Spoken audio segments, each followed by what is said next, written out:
नमस्कार, हमारा उत्तराखंड लेकर मैं हूं आपके साथ संदीप निरंजन सरकार। मुख्यमंत्री पुष्कर सिंह धामी ने बुधवार को टिहरी झील में आयोजित national championship Tehri water sport cup का उद्घाटन किया। इस दौरान केंद्रीय ऊर्जा मंत्री आर.के. सिंह भी मौजूद रहे। मुख्यमंत्री धामी ने आयोजन स्थल पर लगे कई स्टॉल का इस दौरान निरीक्षण भी किया। साथ ही पहले सत्र की विजेता टीमों को मेडल भी दिए। इस दौरान मुख्यमंत्री पुष्कर सिंह धामी ने अपने संबोधन में कहा कि यह पहला मौका है जब टिहरी झील में राष्ट्रीय स्तर की इस खेल प्रतियोगिता का आयोजन किया जा रहा है। देश में प्रधानमंत्री नरेंद्र मोदी के नेतृत्व में समृद्ध खेल संस्कृति का विकास हो रहा है। हाल के दिनों में हमारे खिलाड़ियों ने कई खेलों में अंतर्राष्ट्रीय स्तर पर किए जा रहे ऐतिहासिक प्रदर्शन जो किए थे वो इसका प्रमाण है। मुख्यमंत्री धामी ने कहा कि राज्य में जहां एक और सरकार ने नई खेल नीति लागू की है, वहीं दूसरी ओर सरकार ने नौकरियों में पुनः खेल कोटा प्रारंभ करने का ऐलान भी किया है।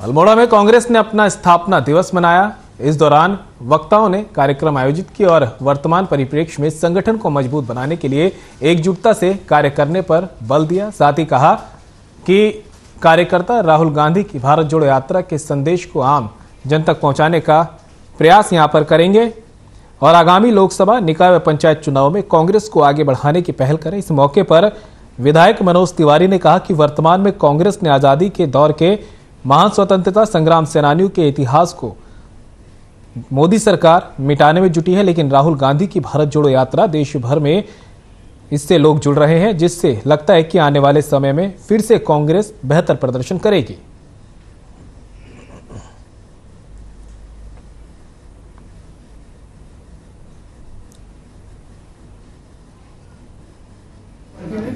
और आज अखिल भारतीय राष्ट्रीय कांग्रेस का 138वां स्थापना दिवस हम लोग मना रहे हैं। उसको कांग्रेस के इतिहास के बारे में बताने की आवश्यकता है, क्योंकि वर्तमान जो दौर दिख रहा है उसमें स्वतंत्रता आंदोलन के इतिहास को मिटाने का काम किया जा रहा है। कांग्रेस के जो महान नेता थे, उनके जो प्राणों की आहुति दी थी, उनके इतिहास को मिटाने का काम किया जा रहा है। तो हमें आज की जो पीढ़ी है उसको ये सब बताने की आवश्यकता है।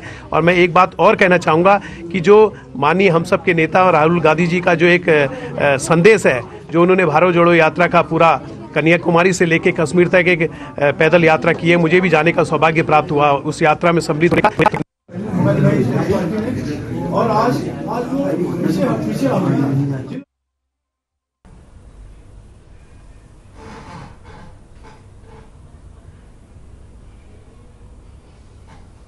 उधर उत्तरकाशी जिले की पुरोला सीट से बीजेपी विधायक दुर्गेश्वर लाल के लेटर हेड का बेजा इस्तेमाल करते हुए डीएम और सीएम कार्यालय को पत्र भेजने का सनसनीखेज मामला सामने आया है।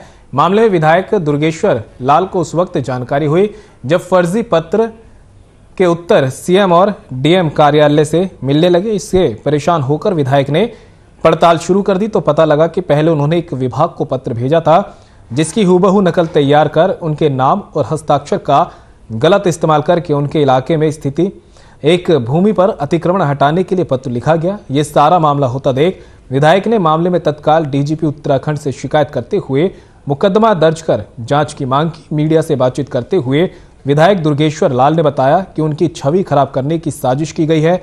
दुर्गेश्वर लाल का कहना है कि क्षेत्र में यह विषय लोगों के बीच उनकी छवि खराब करने के लिए तैयार किया गया।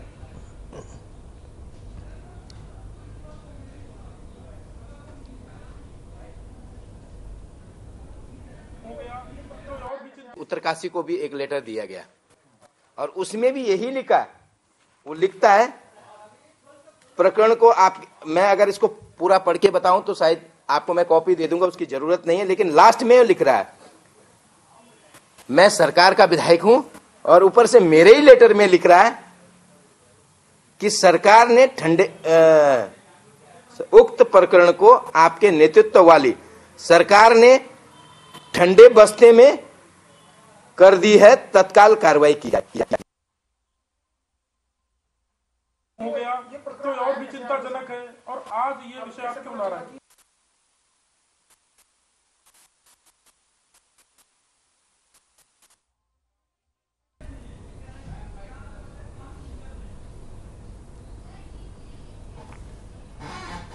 उत्तर भारत सहित उत्तराखंड में भी लगातार कड़ाके की ठंड पड़ रही है। हालत तो ये है कि सुबह शाम लोगों का घरों से बाहर निकलना मुश्किल हो रहा है, जिसको लेकर लोग परेशान हैं। तो वहीं उत्तराखंड के मैदानी इलाकों, खासकर हरिद्वार, उधम सिंह नगर और नैनीताल जिले के मैदानी इलाकों में कोहरे की वजह से विजिबिलिटी भी शून्य हो रही है। वहीं उत्तराखंड के अगर मौसम विभाग की बात करें तो मौसम विभाग ने 29 दिसंबर और 30 जनवरी को उत्तराखंड के ऊंचाई वाले स्थानों में बर्फबारी की संभावना भी जताई है। इसके साथ ही दूसरे अन्य जगहों पर हल्की बारिश की भी संभावनाएं जताई गई। उत्तराखंड मौसम विभाग के निदेशक विक्रम सिंह ने कहा कि उत्तरकाशी, चमोली, पिथौरागढ़ और रुद्रप्रयाग जिलों में 3000 मीटर से ऊपर इलाकों में बर्फबारी हो सकती है। तो वहीं देहरादून, हरिद्वार समेत कुछ अन्य जगहों पर हल्की बारिश की भी संभावना यहाँ पर जताई गई है।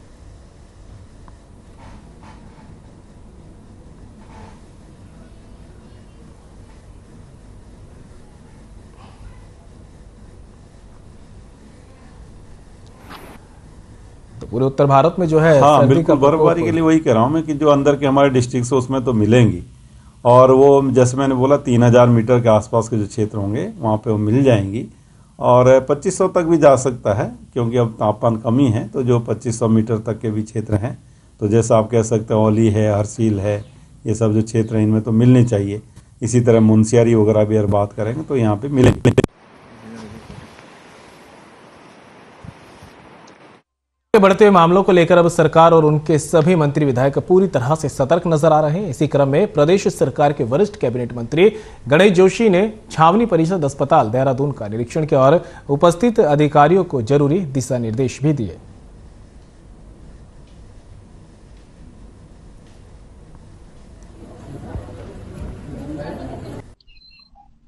जब कोविड की दूसरी लहर चल रही थी, जगह जगह कोविड सेंटर बनाए जा रहे थे, तो मेरे मन में विचार आया कि कोविड सेंटर की जगह हॉस्पिटल क्यों न बना दिया जाए, क्योंकि इस क्षेत्र की जनता को उसको लाभ मिले। उसमें सरकार के द्वारा, एमएलए फंड के द्वारा, एमपी फंड के द्वारा और अन्य कई संस्थाओं के द्वारा सहयोग कर करोड़ रुपया वहां पर लगवाया, सारी सुविधाएं उपलब्ध कराई।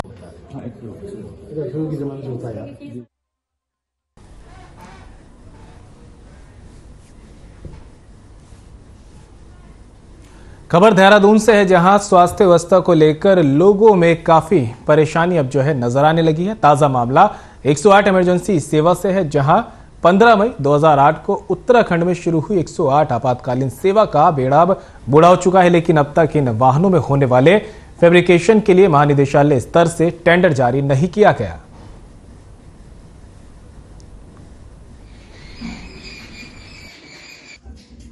उत्तराखंड को देवभूमि कहा जाता है और इसी उत्तराखंड में अगर एम्बुलेंस के नाम पर इस तरह की हीला हवाली हो तो वह बर्दाश्त नहीं होती।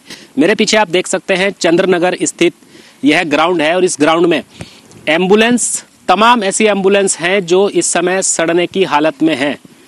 इन एम्बुलेंस को 2008 में उत्तराखंड सरकार ने शुरू किया था जो मरीज हैं उनकी सेवाओं के लिए, लेकिन यह इतनी बदहाल स्थिति में इस समय है कि इनकी सुध लेने के लिए न तो उत्तराखंड सरकार और न यहाँ के अधिकारी कर्मचारी इस ओर ध्यान देते हैं। ठीक इसी कड़ी में आज चंद्रनगर स्थित हमारी टीम पहुंची है और इन एम्बुलेंस की स्थिति इतनी बदहाल है कि इनके आप टायर देख सकते हैं, इनके आप शीशे देख सकते हैं कि इनको दोबारा से यदि चलाने के लिए या इनको मॉडिफाई करा के इनकी जो है सेवाएं दोबारा से ली जाएं तो वह इस स्थिति में नहीं है कि वह चलने लायक हो। यह उत्तराखंड सरकार को एक बहुत बड़ा नुकसान है और उत्तराखंड सरकार ही नहीं, ना अधिकारी और कर्मचारी स्वास्थ्य सेवाओं के इस ओर ध्यान दे रहे हैं। आखिर यह उत्तराखंड में कब तक चलेगा? यह सवाल बहुत बड़ा है। इस सवाल को यदि उत्तराखंड सरकार या यहाँ के जो मंत्री हैं, जो स्वास्थ्य मंत्री हैं और जो चिकित्सा सेवाओं से जुड़े हुए अधिकारी कर्मचारी हैं, वो इन बातों पर अगर ध्यान नहीं देंगे, इसका संज्ञान नहीं देंगे, तो जो उत्तराखंड की जनता है वह अपने हक के लिए जो उन्हें स्वास्थ्य सेवाओं के माध्यम से जो सेवाएं मिलनी चाहिए वह शायद नहीं मिल पाएंगी। कैमरा पर्सन गौरव पंत के साथ अभिनव नायक, हर खबर तेरा। उसमें प्रॉब्लम यही, हमने टेंडर किए थे, जो रेट गवर्नमेंट के प्रेस्क्राइब्ड है उस रेट पर हमारे पास कोई नहीं आया। और अभी दोबारा से हमने सभी सीएमओस को लिखा है कि जो भी एम्बुलेंसेस उनके यहाँ खड़ी है वो डीएम साहब से बात करते हुए उसको कंडम करेंगे। ऐसा ही यहाँ के लिए भी निर्देश दिए गए हैं, क्योंकि हमारे टेंडर फेल हुए हैं, हम दोबारा से उसमें जा रहे हैं। दोबारा से हमने ये भी प्रोसीजर किया था कि रेट कम करने के लिए भी हम अनुमति मांगते। गदरपुर के महतोश पुलिस चौकी के पास सिख समाज के लोगों ने गुरु गोविंद सिंह जी के पुत्रों की याद में शहीदी पर्व मनाया। इस दौरान बाबा प्रताप सिंह ने बताया कि गुरु गोविंद सिंह के पुत्रों की याद में हर साल महतोश पुलिस चौकी के पास धार्मिक कार्यक्रम आयोजित किया जाता है और इस साल भी एक कार्यक्रम आयोजित किया जा रहा है, जिसमें क्षेत्र की जनता बड़े उत्साह से प्रतिभाग कर रही है और गुरु गोविंद सिंह की कुर्बानियों को यहां पर याद किया जा रहा है। वहीं स्थानीय श्रद्धालु मंजीत सिंह बिट्टा ने कहा, धर्म और देश की रक्षा के लिए गुरु गोविंद सिंह के परिवार ने बलिदान दिया और आज उनकी याद में यहां पर कार्यक्रम आयोजित किया जा रहा है।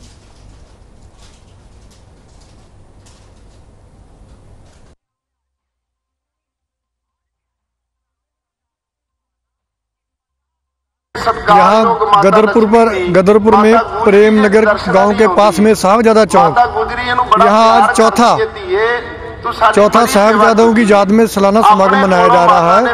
ये जो उनकी कुर्बानी है 4 साहबजादों की, उनकी कुर्बानी को समर्पित है। समूह जो प्रबंधक कमेटी है, हमारे खालसा डॉक्टर बिट्टू वीर जी हैं, सभी को मैं इस समागम के लिए आज इस 28 तारीख को छोटे साहबजादों का शहीदी दिन है।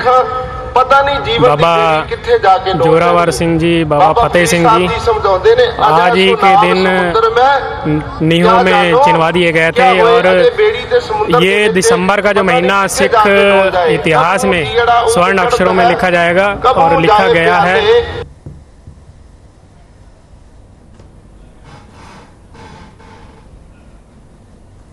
मंगलौर में सहकारी गन्ना विकास समिति किसान गोष्ठी का आयोजन किया गया, जिसमें किसानों को फसलों की बुआई के बारे में जागरूक किया गया। खेती में उपयोग होने वाले खाद उर्वरकों से होने वाले नुकसान के बारे में भी जानकारी दी गई। किसानों को खेतों की मिट्टी की जांच कराए जाने और खेतों में सिंचाई में जैविक खाद का प्रयोग किए जाने पर जोर दिया गया, जिससे खेतों में उगने वाले फसलों में कोई दिक्कत ना हो। गन्ना समिति के चेयरमैन प्रतिनिधि सुशील राठी ने बताया कि संगोष्ठी के माध्यम से किसानों को खेती करने में आने वाली समस्याओं का समाधान करने के लिए कृषि परामर्श केंद्र से आने वाले एक्सपर्ट किसानों को जानकारी देते हैं, जिससे किसानों को खेती करने में कोई परेशानी ना हो। खासकर गन्ने की नई किस्मों के बारे में जानकारी किसान को दी जाती है।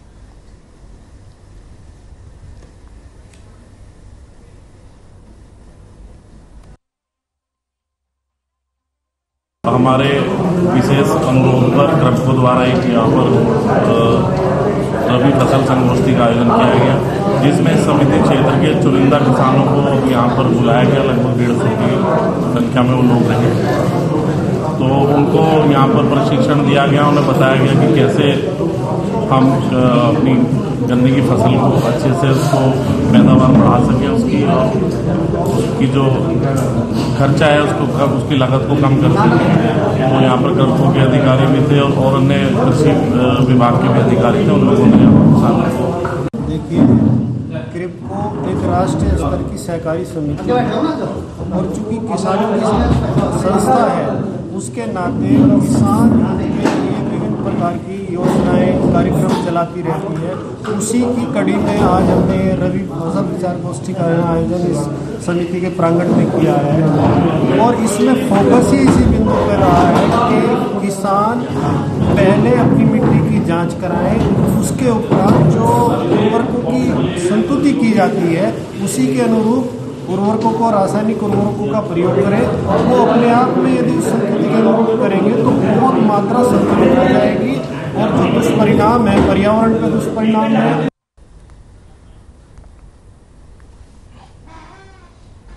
शक्ति फार्म क्षेत्र के सुरेंद्र नगर में कला कुसुम आर्ट गैलरी में एक प्रोग्राम किया गया, जिसका नाम दिया गया आर्टिस्ट ग्रुप प्रोग्राम। इस प्रोग्राम में सितारगंज ब्लॉक से ब्लॉक प्रमुख कमलजीत कौर और शक्ति फार्म नगर पंचायत के चेयरमैन सुनील विश्वास मुख्य अतिथि के रूप में पहुंचे। इस दौरान ब्लॉक प्रमुख ने सराहना करते हुए कहा कि इससे हमारे क्षेत्र के बच्चे बहुत कुछ सीखेंगे और क्षेत्र का नाम रोशन करेंगे।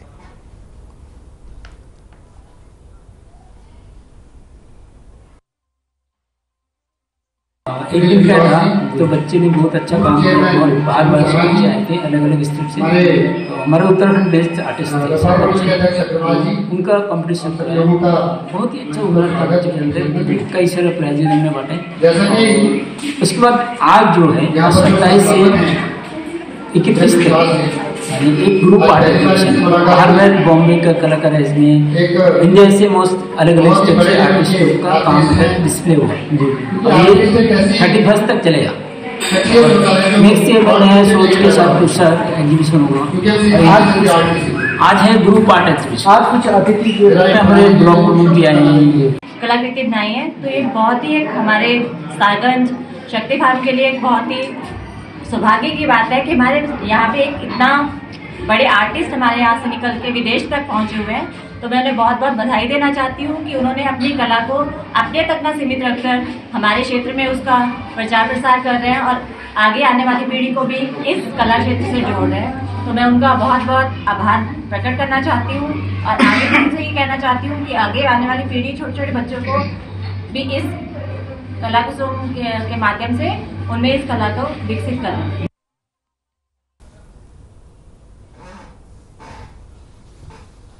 उधम सिंह नगर के जसपुर ब्लॉक सभागार में पंचायती राज विभाग की तरफ से चयनित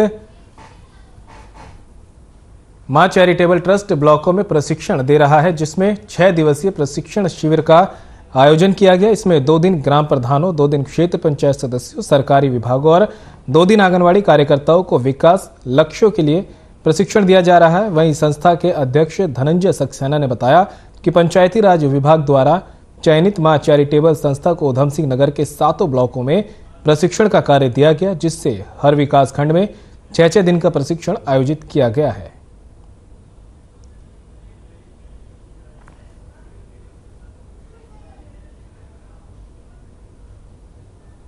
पंचायती राज विभाग उत्तराखंड द्वारा चयनित मां चैरिटेबल ट्रस्ट संस्था को ये उधम सिंह नगर के 7 ब्लॉक का प्रशिक्षण देने का काम मिला है।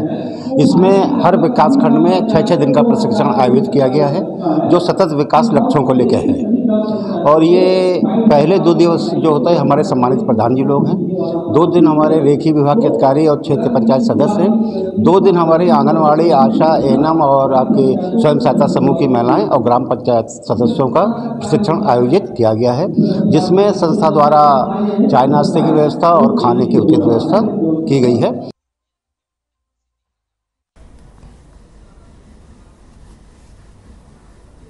हाईकोर्ट के आदेश के बाद हल्द्वानी के बहुचर्चित रेलवे अतिक्रमण मामले ने अब जोर पकड़ लिया है, जिसको लेकर अब जिला प्रशासन और रेलवे प्रशासन आज से अतिक्रमण हटाने के लिए कार्रवाई में जुट गया है। और तो वहीं दूसरी तरफ अब पीड़ित लोगों ने बनभूलपुरा क्षेत्र में सत्याग्रह शुरू कर दिया। हजारों की तादाद में लोग धरना प्रदर्शन कर अतिक्रमण नहीं हटाए जाने की मांग कर रहे हैं। ऐसे में प्रशासन ने भी अपनी पूरी तैयारियों के साथ मौके पर मौजूद रहा। वहीं रेलवे अतिक्रमण पीड़ितों के साथ विधायक सुमित हृदयेश, सपा प्रभारी अब्दुल मतीन सिद्दीकी, सपा महासचिव शोएब अहमद और अन्य नेता शामिल रहे।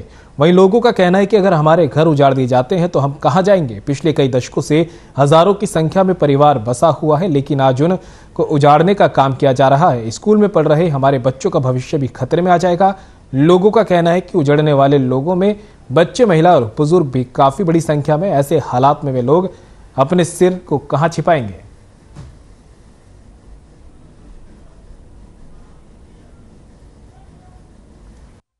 पंकज भाई, मैं आपको बताना चाहता हूं कि आज हम लोग जो बैठे हैं, हाई कोर्ट ने जो आदेश दिया था कि 4365 मकानों को हटाकर लगभग जिसमें 40 से 50 हज़ार आबादी खारिज हो जाएगी। हम यहाँ की सरकार को ये दिखाना चाहते हैं कि ये जो एक छोटा सा टेलर है, अभी सिर्फ हम जो प्रदर्शन कर रहे हैं, या अभी थोड़े से लोग इस सड़कों पर निकल कर आए हैं, तब ये 1000 का हुजूम सड़कों पर है। तो उसका अगर आपने 4500 घरों को तोड़ा तो किस तरह से लोग सड़कों पर होंगे, लोगों का सामान सड़कों पर होगा, तमाम कानून व्यवस्था चरमरा जाएगी, लोग भूखे मरेंगे। उच्च न्यायालय का है और सर्वोच्च न्यायालय पे हमें पूरा भरोसा है कि वहाँ से हमें न्याय मिलेगा। और अगर जहाँ तक ये सरकार जो गूंगी बहरी सरकार तो थी, अब वो अंधी भी हो चुकी है, चाहे प्रदेश की हो या देश की हो।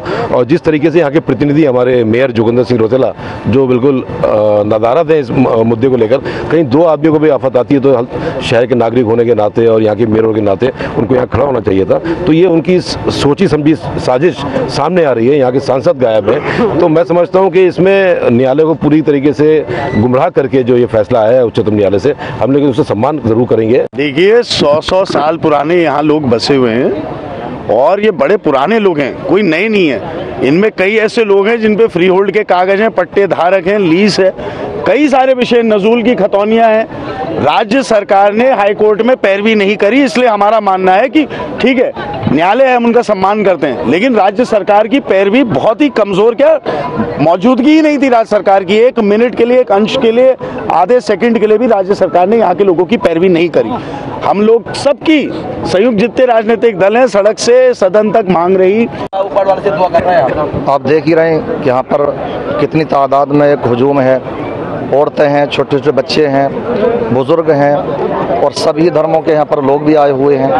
हम बस इतना ही कहना चाहेंगे, इस टॉपिक पर बहुत कुछ कह भी दिया, हमारे यहाँ पर विधायक साहब भी आए हुए हैं, मतीन भाई ने, शोएब भाई ने, कि ये हम पूछना चाहते हैं कि अगर ये रेलवे की ज़मीन है और यहाँ पर बसे हुए लोग 100 साल से ज़्यादा के भी हैं, यही मांगे हम लोगों की कि जो उखाड़ने के लिए बस्ती बार बार हमारे ऊपर, इन लोग गरीब आदमी के ऊपर तलवार टांग देते हैं। वो हर 6 महीने में तलवार टांगते हैं।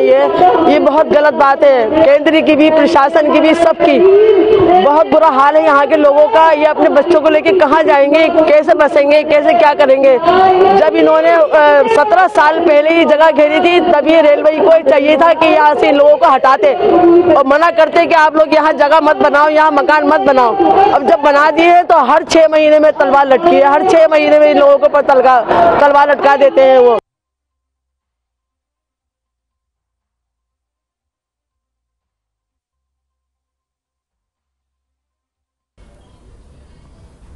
नए साल के मौके पर भारी संख्या में लोग पहाड़ी क्षेत्रों का रुख करते हैं। मसूरी, ऋषिकेश, देहरादून, हरिद्वार, सहस्त्र जैसा देहरे जगहों पर पर्यटक जाना पसंद करते हैं। नए साल के सेलिब्रेशन पर पश्चिमी उत्तर प्रदेश, पूर्वी उत्तर प्रदेश, दिल्ली, राजस्थान, गुजरात, हरियाणा तमाम ऐसे राज्य हैं जहां से पर्यटक उत्तराखंड आते हैं। ऐसी स्थिति में मसूरी में पहाड़ों पर सारे रास्ते अस्त व्यस्त हो जाते हैं और अगर हम बात करें तो देहरादून में पूरी तरह से ट्रैफिक व्यवस्था चरमरा जाती है, जिसकी वजह से आम लोगों को भी काफी परेशानियों का जो है यहाँ पर सामना करना पड़ता है।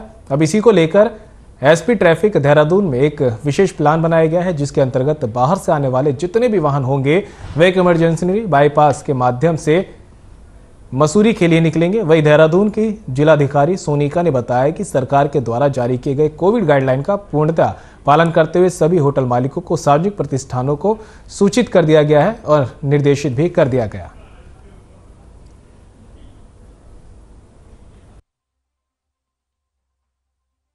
क्योंकि मेनली ट्रैफिक का लोड इस समय में बहुत ज़्यादा रहता है। जो भी टूरिस्ट आता है वो मसूरी की तरफ जाता है या शहर में भी काफ़ी लोड रहता है। उसके लिए एसएसपी साहब से और जो हमारे मजिस्ट्रेट्स हैं उन सभी को इंस्ट्रक्शंस हैं कि उन दिनों कम से अपनी पूरी तरह से तैयारी रखें और कोशिश करें कि लोगों को कम से कम असुविधा हो। कोविड की जैसे एसओपी हमें मिली है स्टेट गवर्नमेंट से, उसी तरह से हमारे द्वारा भी जारी कर दी गई है और कोविड अप्रोप्रिएट बिहेवियर को फॉलो करने के लिए सभी से अपील भी की गई है।